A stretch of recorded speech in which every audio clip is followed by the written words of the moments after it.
In this video, we explore the harrowing experiences of a British soldier who fought in the Gallipoli campaign, encountering snipers, bomb attacks, and even women snipers. Join us as we delve into the extraordinary tales from a forgotten chapter in history. The following is his account. Everybody knows how the transport River Clyde, with 2,000 British soldiers packed in her, was deliberately run ashore on V Beach, at the southern point of the Gallipoli Peninsula. Great holes had been cut in her steel sides to make doors through which the men could get ashore when she was hard and fast, without embarking in any sort of craft. Land they did in the end, though they suffered heavily through the Turks' terrific fire. I did not see that famous and wonderful performance, but I disembarked with my regiment close to the transport while she was still aground. We had almost the same experience as the troops from the River Clyde had gone through. We forced a landing, in spite of barbed wire entanglements in the water, traps which had caught many a fine fellow and held him till the enemy's fire got him. It is odd to talk of wire entanglements in the sea, grabbing and tearing you as you plunge into the water to wade ashore, but there they were, one more new feature in a war that has been full of strange and devilish things. Before we landed in Gallipoli, we had experience of transport, trawler, barge and pinnace, and we were no sooner at the end of the voyage from England than we were under deadly fire and in the thick of it. We went right into the firing line, and the Turks gave us more than a warm reception. It was hot. We were under fire all the time we were landing, but we had the uncommon good luck to suffer no loss. As we forced our way ashore, we saw plenty of evidence of the desperate nature of the adventure of the men of the River Clyde, but we were too much absorbed in our own affairs to pay much heed to what had happened to other fellows. We had got ashore on July 16th at Sedul Bar and stayed there all night. So that we should be as comfortable as possible, we made dugouts in the face of the cliff. The cliff at that place is very hard, and we had plenty of blasting to do, as well as work with pick and shovel. My mates and I had put plenty of elbow grease into our own particular job, and had finished our dugout and got into it, to be cosy for the night. It was very much like animals going to bed. We were worn out, and lost no time in going to sleep. I had gone off soundly and knew nothing till I was roughly roused by some fellows shouting, "Wake up! Wake up! Wake up! 3 of our chaps are buried alive! We did not need a second rousing!" We all sprang up and rushed to a spot not far away, where we saw that there had been a fall of earth and rock, and we dug harder than we had ever dug before. At the end of it, having dug to a depth of 3 feet, and thrown the earth and rock away from us, we came across 3 poor chaps of my company who had been buried by a fall of earth caused by them digging too far into the ground to give them shelter. They had undermined too much, and the earth roof had collapsed and crushed them. We saw at once that there was no hope. The men looked as if they had been killed on the spot. They must have been dead an hour, but we put them on stretchers and the field ambulance men did all they could. But it was too late. Next day we dug graves for them and put crosses over. There are some fine graveyards out there, well cared for, and with barbed wire fences to preserve them. While we were burying our comrades, the Turks fired on us continuously, and this had to serve as the last volleys over the fallen. That solemn and tragic beginning of my experiences after landing at Gallipoli will never fade from my mind. Even at this early stage, I noticed the extraordinary luck of war. Some of the King's own Lancasters had been in the trenches for 14 days, and during the whole of that time they had had only 20 casualties. They left the trenches and came right up alongside of us, on a little bit of a mound. The Turks must have got wind that a lot of troops were on the move, for the shrapnel came bursting over the lot of us, especially the Lancasters, who in less than half an hour lost more than 40 men, 14 being killed and the rest wounded.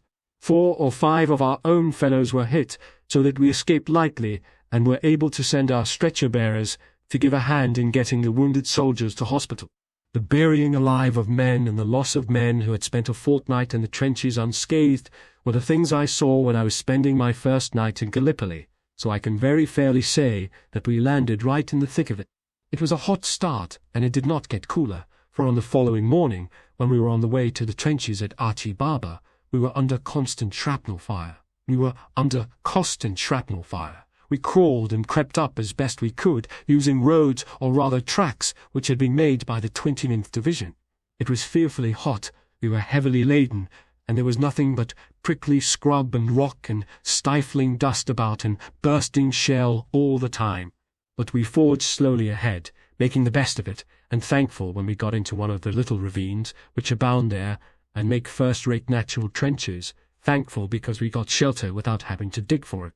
In this advance, some of our chaps fell, and the ravines formed their resting places. The graves were filled in, and crosses put over to tell how the soldiers had died. I might say here that whenever it was possible to do so, an army chaplain read the burial service, but often enough a funeral had to take place with no chaplain near at hand. An advance like this is a slow business. You go in single file, keeping your heads well down because of the stray bullets from snipers. The Turkish snipers are dead shots. I will tell you more about them later.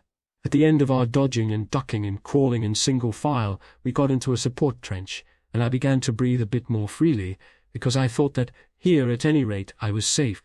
But we had no sooner reached the front-line trenches than the Turks started shelling us, and very quickly I thought that the very end of me had come. There was a tremendous crash just overhead, then a horrible rumbling. Then I was knocked down in a heap, and all I knew was that a shell had burst in the trench and that I was buried in a mass of earth and rock. I was bruised and stunned, so were 4 of my chums who were near me, but we had had better luck than the 3 poor fellows who had been buried by the fall of earth above them, and pretty soon we had worried our way out of the heap of muck, and were staring at each other, and I shall never forget that incident, if it is only because of the stupid way in which we stared at each other and never said a word. We were making tea when the shell burst and were looking forward to a cosy meal. But here we were, staring at each other in surprise, wondering what the dickens the matter was, till we looked around and saw what sorry objects we were, and that the tea gear had been scattered all over the place. When we had got over our fright, and what's the use of saying that we weren't scared, we saw the grim humour of it, and laughed and pulled ourselves together, thankful that we were still in the land of the living. That was part of our early introduction to shell fire, and we very soon learned that you never know what sort of a trick a shell is up to. Shells are very deceiving. You hear their peculiar and horrible whistle and think that they are going to burst anywhere except where they do.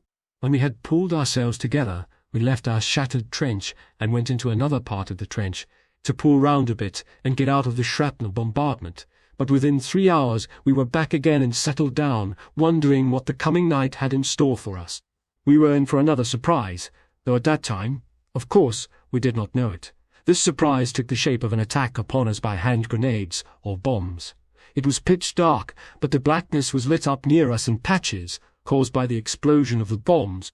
We got 6 of them, and as it was clear that some Turks had crept towards us from their firing line, which was only about 200 yards away, we sent out a sergeant and 5 or 6 men to hunt the bomb-throwers. We might as well have looked for a needle in a haystack as tried to find Turks who were hiding in the darkness in the shrubs or the ravines. At any rate, our chaps did not see or hear anything of the Turks, and they had to come back without doing anything. There was no doubt that the Turks had crept up to us quite close and then hurled their bombs. But we were lucky to escape with only 1 man slightly wounded, though if the bombers had had any luck we should have been blown to pieces. These intensely dark nights were always very trying because of these attacks. It was an immense relief when the moonlight nights came, because then the Turks dared not try their tricks on. There was always the guard, of course, 2 hours on and 2 hours off. This gave a great sense of protection. But the guard work itself gave you the creeps. You were on the rack all the time, fancying that you saw someone approaching, when as a matter of fact there was no one near.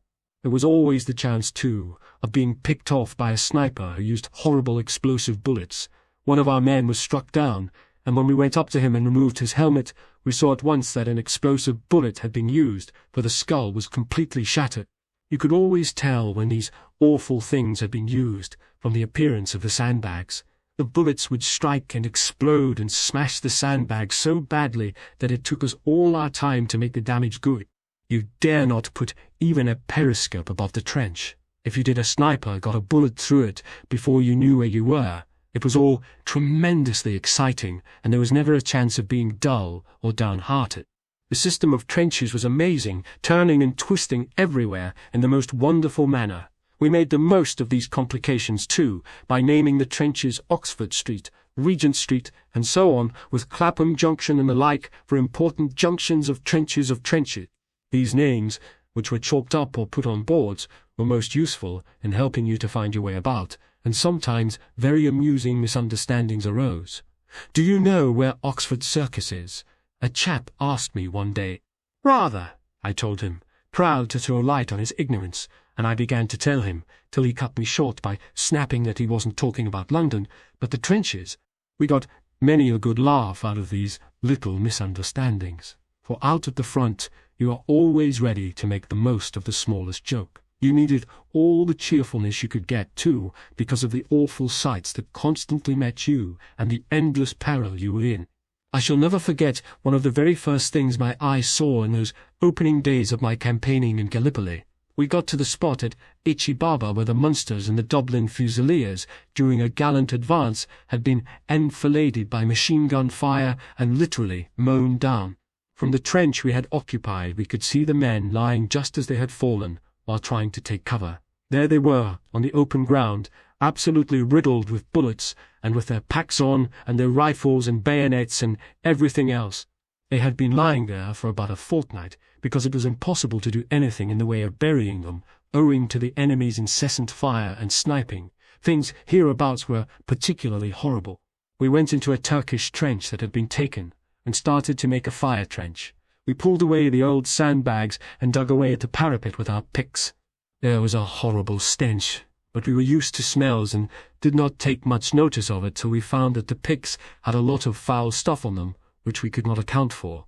But we soon discovered that the parapet was composed of the dead bodies of Turks which had been piled up and just covered with earth, the sandbags being placed on the top of the wall of corpses. In this same trench there was a well which had been covered with planks. Naturally enough, we began to explore it, not that we expected to get anything to drink from it, and when we had removed the planks, we found that the well, which we calculated was 10 or 12 feet deep, had a lot of dead Turks in it. We counted 6 of them, and had enough of the job, so we put the planks back, and felt that our curiosity had been satisfied. When we had been there 4 or 5 days, and were getting used to the appearance of the country, we saw a Turk just peeping over the top of a little mound, with his rifle pointing towards us, and in the attitude of firing. We felt sure that we had caught a sniper, and 2 or 3 shots were promptly fired. The Turk was still there, and it was clear that he had been shot. Later on, we were able to get near him, and then we saw that he was black with flies and had been shot through the eye while sniping, but not shot by us, because when we shook him his head fell off, showing that he had been dead for some time. We saw another Turk who was sitting against a tree. We went up and found that he, too, was dead. He looked a mere skeleton, but he was swathed in clothing and equipment in the most extraordinary fashion. His trousers were all rags, and his tunic was all patches of differently coloured cloths. He had 3 shirts and 2 belts on, and we wondered how he had stuck so many clothes in such stifling weather. I had an exciting adventure one day, a bit too exciting to be altogether pleasant. I and another chap had been sent out to an artillery position, which was called Clapham Junction Station, to get some corrugated iron. We had a long way, 2.5 miles to go, and it was necessary to keep to the cover of the trenches whenever we could do so. We were able to do so. We were able to do that for most of the way, going through the very trenches which had been dug by the poor chaps of the Munsters and Dublin Fusilier who had fallen. We got to the end of our journey, quite near the French lines, and then started back with our corrugated iron. Burdened in this way, we found that one of the trenches was too narrow for us to get along, and we were forced to make our way across open country for about 500 yards. As soon as we left the shelter of the trench, the sun shone on our galvanized metal and gave the Turks a good target. We promptly had 3 or 4 shells bursting near us, and we lost no time in doubling over the open ground, staggering along with the iron sheets, and thankful when we were under shelter again, with a farewell shell or 2 to show us what a narrow squeak we had had. I picked up one of these shells, which had not burst, and kept it a long time, meaning to bring it home as a souvenir, but I found it a nuisance and had to throw it away. We were constantly seeing strange sights and learning how cunning the Turks were. One morning I saw some Australians bring in a Turk who was wearing one of our uniforms. The tunics had white patches on them, so that our artillery could distinguish us, and it was one of these that the fellow wore. He had no doubt taken it from a dead British soldier, and so dressed he had joined a party of Australians who were drawing water at a well. He kept his mouth shut and might have gone undiscovered, but he and an Australian began quarrelling, then fighting, and that gave him away, because he could not speak English. They shot him as a spy the following morning. At the same place, I am now speaking of W Beach, when we were resting. We saw a Turkish sniper on the top of a hill. We sent out 2 or 3 times to try and get him, but failed, but at last he was caught while robbing one of our fellows who was dead. The sniper had shot him, and now he was out for plunder. When we had this sniper in hand, we found that we had got hold of a very dangerous customer, a man who had done a lot of mischief amongst our fellows. He had gone about his sniping in a very business-like way, and had established himself in a spot which commanded points which had to be continually passed by our stretcher-bearers and working parties. A good many of the ERAMC chaps were hit, and it was curious that most of the wounds were about the knee. We discovered that these wounds were the result of the sniper's low firing. He was very near the ground and had pretty nearly complete control of this particular spot. Our fellows used to double-round it for all they were worth, but they were not fast enough to dodge the Turk's bullets. When we examined his dugout, we found 3 rifles fixed on tripods, which were always trained on the spots where our fellows had to pass. In addition to that, he had a machine gun, and this he used for firing on our men when he knew that it was mealtime and that they were in clusters. It was a great relief when his account was settled. Aircraft fighting has developed enormously during the war, and I saw an exciting fight between 3 of our aeroplanes and 2 of the Turks. We had got a bit used to aeroplanes, for a Taube had swooped over us and dropped a chance bomb which blew up the quartermaster's stores. 3 bombs fell about 100 yards away, and I noticed that the noise they made when they came through the air was just like the whistle of a railway engine. In the fight I'm talking about, our fellows brought down one of the Turkish machines, and they made a hard chase after the other, but it got away. It was a really thrilling fight, and our chaps got tremendously excited over it. We had been warned of an attack from the air by 3 blasts on a whistle, and that was the signal to take shelter and to cover up the guns with tarpaulins to hide them. During these attacks you are supposed never to look up, but the fight was so splendid and our chaps got so excited that the warning was forgotten in many cases, and chaps were peeping over the parapets, and some were actually standing up on the parapets. Poor fellows! Turkish snipers spotted them and got 3 with their bullets. I was only about 100 yards away when they were killed. Their loss, which was a lesson to all of us, cast quite a gloom over our victory in the air. After being in the trenches at Archie Baba for 16 days, we went back to Lemnos, a big naval base about 4.5 hours distant by transport. We were supposed to have a week's rest, but we were at Lemnos only 3 days.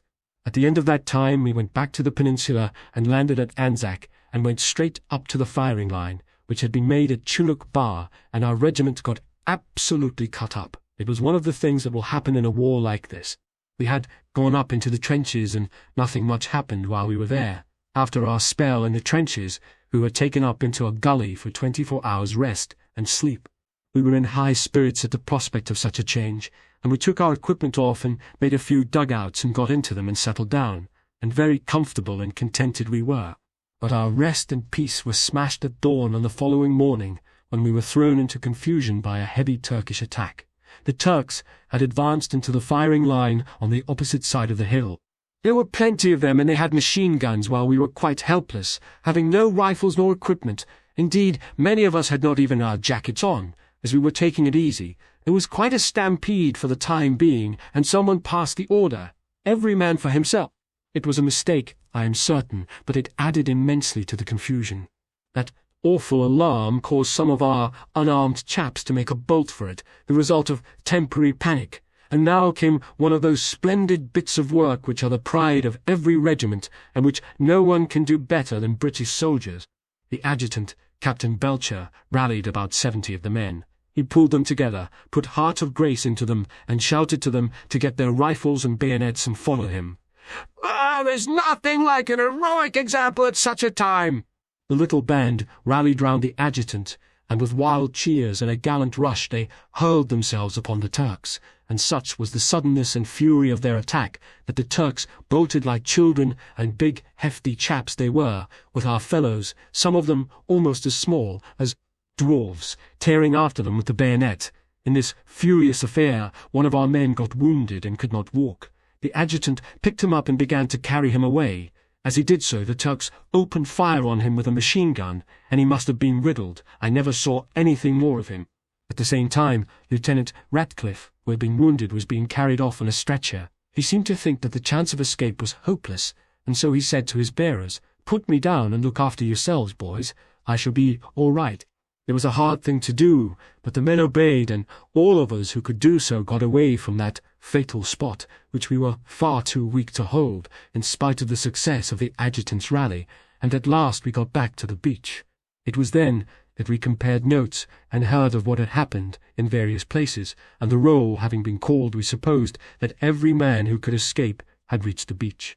But 2 nights afterwards, we formed a search party and went back up the hill, and were lucky enough to find and bring back with us about a dozen poor fellows who had been lying all that time on the battlefield.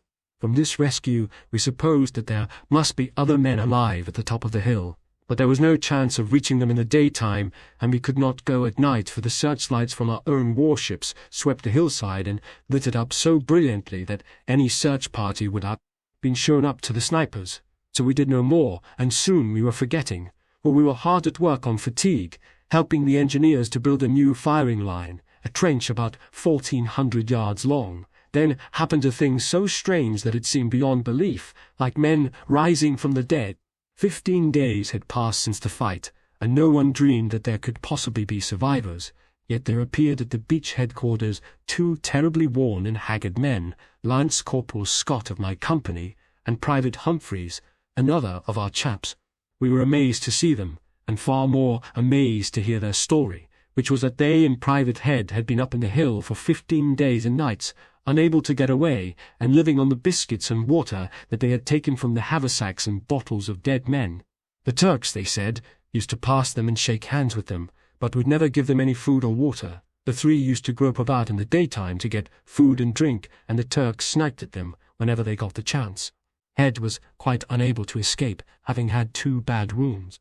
Scott and Humphreys, desperate at last, crawled away and managed to reach our regimental headquarters and tell their wonderful story, and it was no sooner heard than a search party was organized, and, with Scott and Humphreys as guides, went back to the old fighting place, a slow and dangerous job.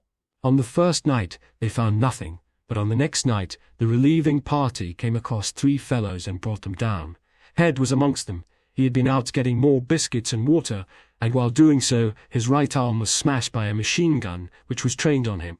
The body of the poor lieutenant was found with several bayonet wounds, and he, like all the other officers who fell, had been completely stripped by plunderers. The bodies had not a thing on them. The survivors of those awful days and nights on the hillside, from August 10th to August 26th, had such a welcome as can be given only to those who return, and they have been given up as lost, and Scott and Head and Humphreys have been awarded the Distinguished Conduct Medal. There have been some extraordinary incidents in this war, but not many are stranger than this adventure of this little band of men for what must have seemed an endless fortnight, and none that will stand out more finely in the annals of the Wiltshire. There was so much to be seen and done in the 3 months I spent in the Near East that it is not easy to describe everything, and I must now mention only 1 or 2 things more. Very clearly in my mind stands out our attack on Chocolate Hill after the warships had bombarded it for 3 days.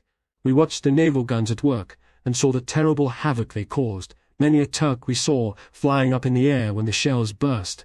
When we advanced over Salt Lake, we had to cross a hayfield under a very heavy fire. The bursting shrapnel knocked many a fellow down, and we could not stop to help them or pick them up, and that was terribly hard on us, for the hayfield had taken fire, and it meant that a lot of helpless men were burned alive. I saw one poor chap, a yeoman, struck by shrapnel. This made him completely helpless for the time, and the fire got at him and burnt half his left leg off, but I am thankful to say that he managed, by a truly desperate effort, to crawl away, and he got out of it at the finish. We were in the advance, and as the field was catching fire just as we got out of it, we escaped the worst, which was to be caught in the middle, so that even those who were fit and could make a rush were badly burned and suffering intensely before they could get clear of the horrible ring of fire. I can tell you of an extraordinary incident that happened in the Chocolate Hill attack to a man of the South Wales Borderers. In the second bayonet charge, he drove his steel into a Turk, and it broke. Off he dashed without his bayonet and rushed with his chums to the next trench, where he plumped into a Turk who was crawling through a hole, Knowing that his broken bayonet was useless, he clubbed his rifle and let the Turk have the butt. The blow smashed the butt clean off, and the borderer tumbled down. The Turk, who was not much hurt, sprang back from his hole and jumped to his feet with the Englishman fairly at his mercy. Luckily for the borderer, a pal rushed up and saved him by settling the Turk. It was an extraordinary thing that the borderer first broke his bayonet and then bashed his butt, which came off as clean as a whistle. Another thing that happened was this: an officer was wounded and fell. One of the men of his regiment heard the report that the officer was missing. "I'll go and find him," he said, and off he went. After an hour's search, he found the officer and asked him if he could walk. "No," the officer told him, so the man picked him up and started to carry him, a hard and dangerous job. While the officer was being carried, he was wounded again, a bullet striking him. "Put me down," he ordered, "and look after yourself." "No, sir," said the man. "If you're game, I am." And game he was too, for he got him safely away, and the officer, to show his gratitude, made the man a present of his revolver and a silver flask. When the soldier rejoined his regiment, they took the revolver away, but he kept the flask as a memento, carefully wrapped up in all sorts of things, very proud of the gift from the officer, who had said, "I shall never forget you." The officer was mortally wounded and died before they could get him into the hospital ship. It was round Chocolate Hill that we made our queerest find of all, women snipers. There was a kind of blockhouse which had been a farmhouse, and it had a very fine well which had some very fine water, a precious thing. There was a big run on the well, and a lot of fellows were shot by snipers who could not be traced, till a fellow in a Welsh regiment swore that he could see someone moving in some trees not very far away. A machine gun was brought up, and 50 rounds or so were fired into the trees, which dropped some very rare fruit, 4 men Turks and 1 woman Turk, all snipers. When we went up, we found that they were almost naked and had their faces and hands and bodies and rifles painted green to match the trees. And there they roosted like evil birds, potting at our chaps whenever they got the chance, which was pretty often. This was such a good haul that firing was directed on all the trees, and more snipers were brought down, including several women. Some of the women wore trousers like the men, and some had a kind of full grey-coloured skirt. They were as thin as rats, and looked as if they had had nothing to eat for months. I think there were 6 or 7 women snipers caught in the trees, and it is said that the Turks have women in the trenches, but I don't know if that is true. I saw 1 woman sniper who had been caught by the New Zealanders. I don't know what was done with her, but as the men came back they told us they had bagged her in a dugout where she had a machine gun and a rifle, and that she seemed to have been doing a very good business in sniping. Dysentery knocked me out in the end, and after spending a fortnight in hospital at Malta, I had hospital ship berth put opposite to my name. I came home in a hospital ship, a foreigner, which made me thankful when I landed at Southampton and entered a good old English hospital train bound for Manchester.